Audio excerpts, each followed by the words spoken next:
இந்த மாதிரி வியாபாரம் தான் வாய்க்கல, பிள்ளைகளுடைய திருமண காரியம் வாய்க்கான்னு பார்த்தா அதுவும் தடைப்பட்டு போகுது. அவங்களுக்கு வயசாகி கொண்டே போகுது.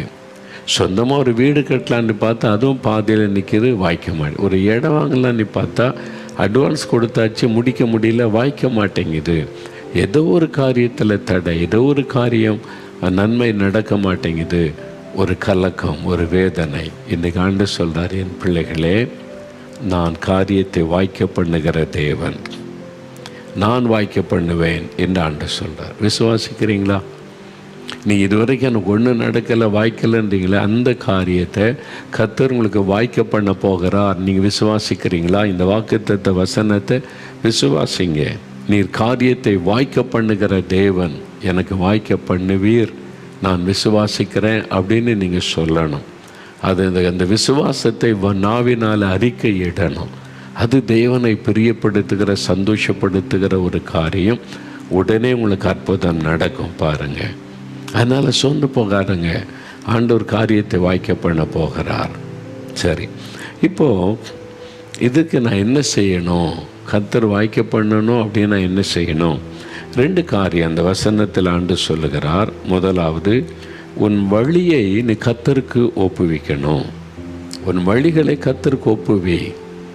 நீ ஒரு வழியில் போய் கொண்டிருக்கிறீங்கள, பிஸ்னஸ் இப்படி தான் செய்யணும், அப்படி தான் செய்யணும், இப்போ இதான் மார்க்கெட், இப்போ இதை செய்தாத ஆசீர்வாதம் நீ ஃப்ரெண்ட்ஸ் சொல்கிறாங்க, நண்பர்கள் சொல்கிறாங்க, உலக பொருளாதார மேதைகளெல்லாம் சொல்கிறாங்க. அப்படிலாம் சொல்லி ஏதோ ஒரு வழியில் முயற்சி பண்ணுறீங்கள, ஆண்டவர் சொல்கிறார், நீ போன வழியெல்லாம் தோல்வி தானே, ஏமாற்றம் தானே, ஒன்று நீ நினச்ச மாதிரி சக்ஸஸ் ஆகலைல்ல, செழிப்பு உண்டாகலைல்ல, இன்னும் கடன் பிரச்சனை, வறுமை, பண பிரச்சனை, இதில் தானே நீ கஷ்டப்படுகிற, காரியம் வாய்க்கவில்லைல்ல. இப்போ ஆண்டவர் சொல்லார், உன் வழிகளை நீ கர்த்தருக்கு ஒப்பு கொடு. உன் காரியம் வாய்க்கணுமானா உன் வழிகளை கர்த்தருக்கு ஒப்பு கொடு. ஆண்டவரே, என் இஷ்டப்படி போனேன், என் இஷ்டப்படி செய்தேன், என் வழிகளில் நடந்தேன், எல்லாம் தோல்வி, நஷ்டம், ஏமாற்றம். இப்போ என் வழிகளை உமக்கு ஒப்பு கொடுக்கிறேன், உம்முடைய கரத்தில் என் வழிகளை அர்ப்பணிக்கிறேன். அப்படி ஒப்பு கொடுப்பார். இன்றைக்கு ஒப்பு கொடுக்குறீங்களா? அப்படி நம்முடைய வழிகளை ஆண்டோருக்கு ஒப்பு கொடுத்துட்டா இந்த மதுபானம், புகைப்பிடிக்கிறது, போதை எதுவும் இடம் இருக்காது. இதுவரைக்கும் அந்த மாதிரிலாம் இருக்குல்ல சிலருடைய லைஃப்பில். உங்களோட தான் ஆண்டவர் பேசுகிறார். ஒப்பு கொடுத்துருங்க. என் வழிகளை உமக்கு ஒப்பு கொடு. அதெல்லாம் தவறான வழிகள். குறுக்கு வழியில் பணம் சம்பாதிக்க நினைப்பது, கலப்படம் பண்ணி அது பிஸ்னஸ் தந்திரமாக, பிஸ்னஸ் நேக் அப்படிலாம் சொல்லுவாங்க. அது பிஸ்னஸ்னுடைய தந்திரம். அப்படிலாம் பண்ணால் தான் பிஸ்னஸ் பண்ண முடியும். இல்லை, உண்மையாக இருந்தால் தான் பிஸ்னஸ் ஆசீர்வாதமாக இருக்கும். உங்களுடைய நம்பிக்கை எது மேலே? சிலருக்கு நம்பிக்கை சுயம். எனக்கு திறமை இருக்குது, நான் என்ன வேணாலும் சமாளிப்பேன், எனக்கு நிறைய எக்ஸ்பீரியன்ஸ் இருக்குது, இத்தனை வருஷம் எக்ஸ்பீரியன்ஸ் இருக்குது, அதனால் என்னால் முடியும், எனக்கு இதெல்லாம் நல்லா தெரியும், இதெல்லாம் நான் பழகி இருக்கிறேன். சொந்த பலன், சொந்த ஞானம், சொந்த திறமை, அது மேலே நம்பிக்கை. இல்லை, எனக்கு நல்ல ஃப்ரெண்ட்ஸ் இருக்காங்க, பெரிய பணக்கார ஃப்ரெண்ட்ஸு, அவங்க அப்பா பெரிய பணக்காரர், அவங்க பொலிட்டிக்கல் லீடர், அவங்கெல்லாம் பழக்கம், ஈஸியாக வாங்கிடலாம், ஈஸியாக செஞ்சிடலாம், இது என்ன பண்ண நம்மளை, அதெல்லாம் ஈஸியாக நடந்துடும். நம்பிக்கை மனிதன் மேலே, அதிகாரத்தில் இருக்கிறவங்க மேலே, பணத்தின் மேலே நம்பிக்கை, நிலத்தின் மேலே நம்பிக்கை. அப்போ யார் மேலே உங்களுடைய நம்பிக்கை வச்சுருக்கேன்? உங்கள் மேலேயா? உங்களுடைய சுற்றி இருக்கிறவங்க மேலேயா? உங்களுடைய திறமை மேலேயா? உங்களுக்கு இருக்கிற இடங்கள், வீடு, செல்வம், அது மேலே நம்பிக்கை? எது மேலே நம்பிக்கை வச்சுருக்கிறீங்க? கர்த்தர் மீது நம்பிக்கை வைத்து கர்த்தரையே தன் நம்பிக்கையாக கொண்டிருக்கிற மனுஷன் பாக்கியவான். இதை நீங்கள் கவனிக்கணும். எரேமியா தீர்க்கதரிசன புஸ்தகம், எரேமியா 17ஆம் அதிகாரத்தில் 7வது வசனம் பாருங்கள். கர்த்தர் மேல் நம்பிக்கை வைத்து கர்த்தரை தன் நம்பிக்கையாக கொண்டிருக்கிற மனுஷன் பாக்கியவான். என்ன நம்பிக்கை உனக்கு? யாரை நம்பி இப்படி இருக்க கேட்டால், கர்த்தர் தான் என் நம்பிக்கை, அவர் தான் வானத்தை பூமி உண்டாக்கின தேவன், அவரை நம்பியிருக்கிறேன், அவர் பார்த்துக்குவார், பார்ப்பார் அப்படின்னு சொல்லுவாங்க மற்றவங்க. நீங்கள் என்ன சொல்லணும்? யார் வேணாலும் என்னென்ன பேசி, எனக்காக கர்த்தர் இருக்கிறார், அவர் தான் என் நம்பிக்கை, அவர் பார்த்து கொள்ளுவார். இவ்வளோ பிரச்சனை ஆகிட்ட, கடன் பிரச்சனை ஆகிட்ட, வர வேண்டிய பணம் தடையாக இருக்கிறதெல்லாம் கர்த்தருக்கு தெரியும். நான் அவரை நம்புகிறேன், அவர் வாங்கி தருவார், அவர் எனக்கு எல்லாம் செய்வார். இந்த மாதிரி கர்த்தரை தன் நம்பிக்கையாய் கொண்டிருக்கிற மனுஷன் பாக்கியவான். என் நம்பிக்கையே கர்த்தர் தாங்க அப்படி சொல்கிறவங்க. அது அவசரம். கர்த்தர் மேல் நம்பிக்கை வைத்து கர்த்தரை தன் நம்பிக்கையாக கொண்டிருக்கிற அவர் தான் நம்பிக்கை.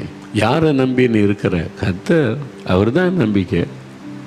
அவர் எல்லாம் பார்த்து கொள்வார். நீங்கள் வாய் திறந்து அப்படி சொல்லணும், அவர் தான் என் நம்பிக்கை, அவர் எல்லாத்தையும் பார்த்துக்கொள்ளுன்னு சொல்லிட்டீங்கன்னா உங்கள் வாழ்க்கையில் அற்புதம் நடந்து விடும். நம்ம எங்கே தப்பு பண்ணுறோம், எங்கே குறை இருக்குது, எங்கே மிஸ்டேக் விடுறோம் எல்லாருக்கும் தெரியும்.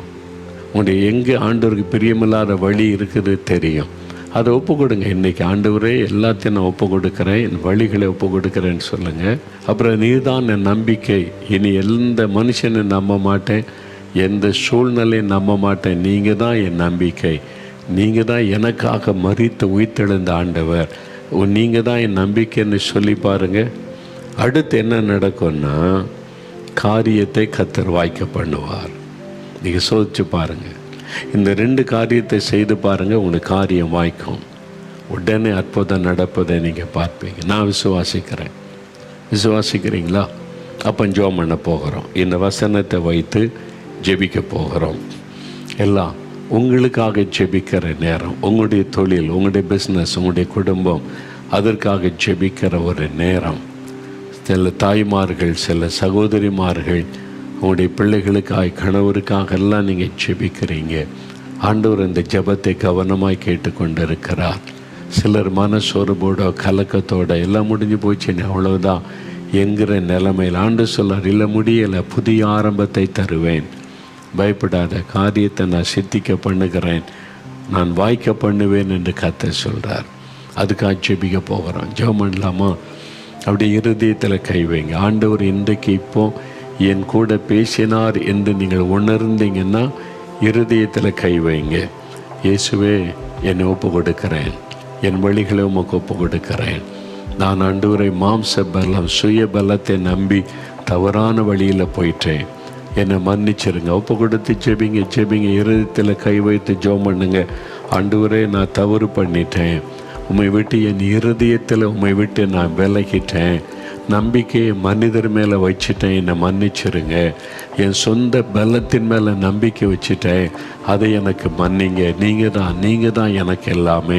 இப்போ என் வழிகளை உமக்கு ஒப்பு கொடுக்கிறேன், என் வழிகளை தவறான காரியத்தை ஒப்பு கொடுக்கிறேன், அதையெல்லாம் கர்த்தர் எனக்கு மன்னிச்சிருங்க.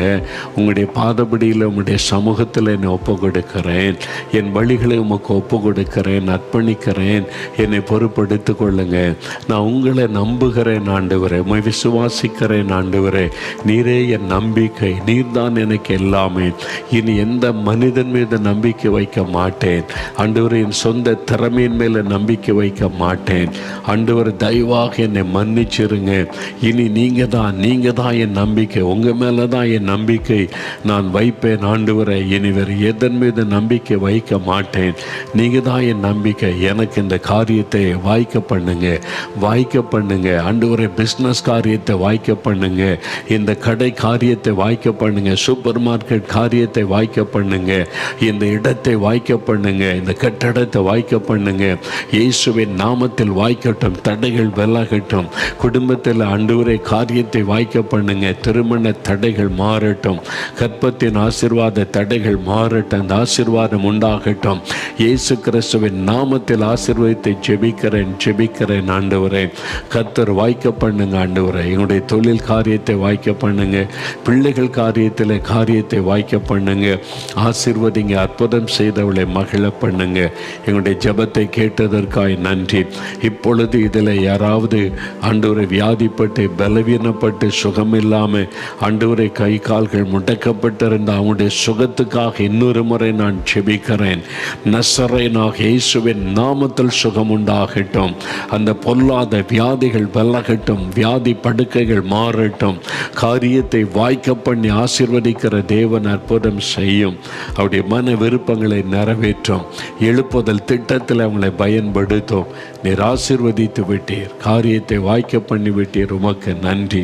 மனதார உம்மை துதிக்கிறோம், ஸ்தோத்தரிக்கிறோம். நாங்கள் நன்றி செலுத்துகிறோம் அப்பா. இயேசு கிறிஸ்துவின் நாமத்தில் ஜெபிக்கிறோம் பிதாவே. ஆமேன், ஆமேன்.